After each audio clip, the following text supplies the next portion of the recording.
Hi, ako nga pala si Sedi. 9 years na nagtatrabaho dito sa Czech Republic. Nagbablog ako para i-document yung journey ko kung paano ako makakawala sa pagiging OFW. Pero kung paano ko gagawin yon, hindi ko pa din alam. Hi guys, it's Sunday morning. Iba yung agenda natin ngayong umaga. Susundo tayo ng kaibigan galing sa bakasyon sa Pinas. Ikukwento ko na rin nga pala sa inyo na isa to sa mga tao kung bakit ako nasa Czech Republic. Si Kuya Marco nga pala yung nagyaya sa akin mag-apply dito. Nung una ayoko pa kasi may trabaho naman ako sa Pinas. Pero pinilit pa rin niya ako. At nung nag-apply ako, nung una nga hindi pa ako natanggap doon sa position na ina-applyan ko. Pero kinausap niya yung HR na kung pwede daw sa ibang position na lang ako ilagay. Kaya yon, natanggap ako. Kaya malaki ang utang na loob ko dyan. Kaya pag nagpapasundo yan sa airport, no problem. Asan ka? Andito na ako. Ako sa may yung may paradahan ng mga trolley, hayag mo sa may exit.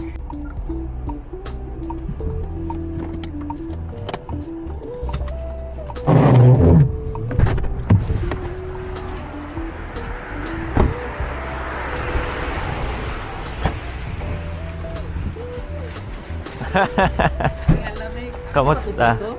Oo, pwede na yan. Go. Pwede na yan.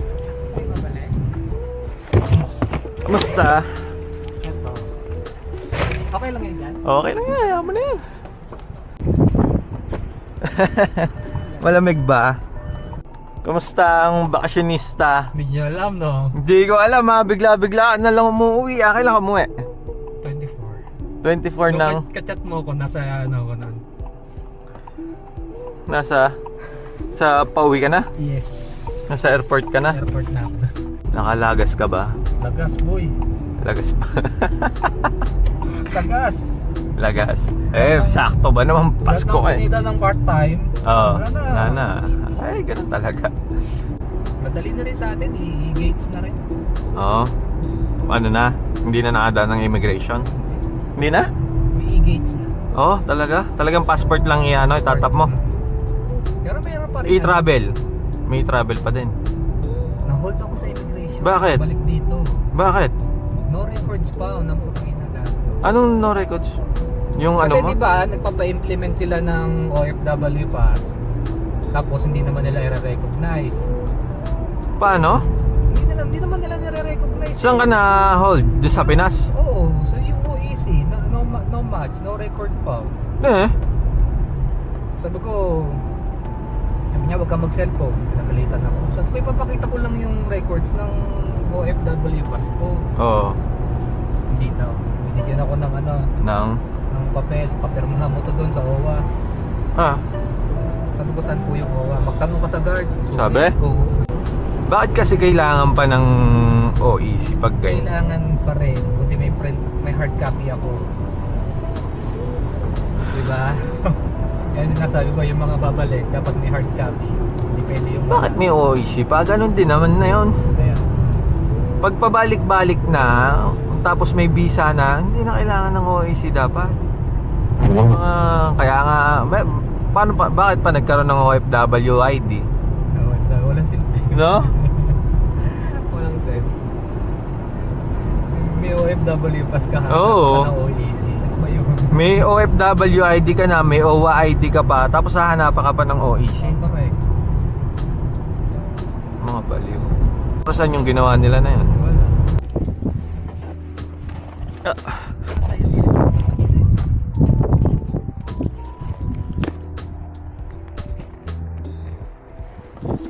Welcome back to Czech Republic. Going back to Honolulu just to get that.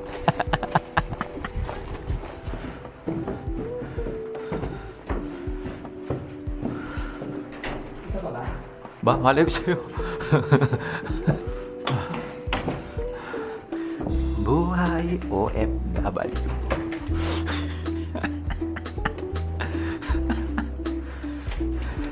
Welcome back.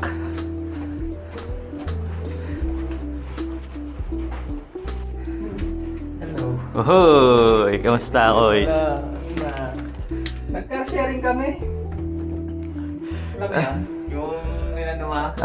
Binalag mo na muna. Ano yung followers ako? Paano na siya? Anong guys? Tapos pati yung Tingat. pati yung account number mo, ha? Okay. So eto, pupunta na tayo uli ng salon. Buti na lang maaga ko nahatid si Kuya Marco.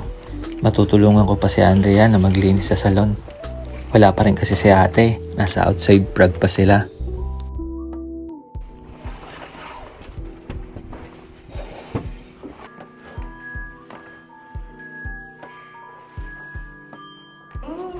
Tinapay. At syempre, magumagahan muna tayo.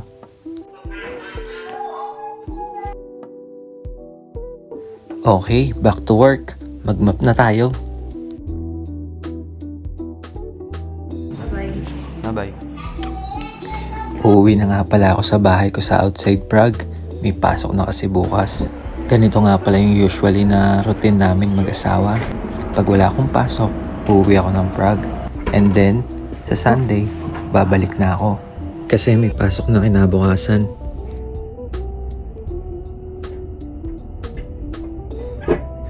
At meron ulit akong munting paalala sa inyo mga kabayan.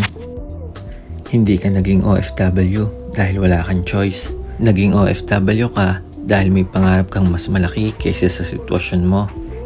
Araw-araw kang lumalaban sa pagod, lungkot, at sakripisyo hindi para manatili sa abroad habang buhay, kundi para magkaroon ng pagkakataong baguhin ang takbo ng buhay mo.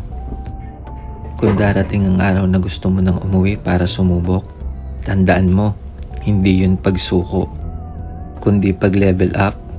Hindi minamadali ang pangarap, pero hindi rin dapat nakakalimutan. OFW ka man ngayon, ang kwento mo ay mas malaki pa sa kung nasaan ka at nagsisimula pa lang ito. At hanggang dito na lang. Ciao!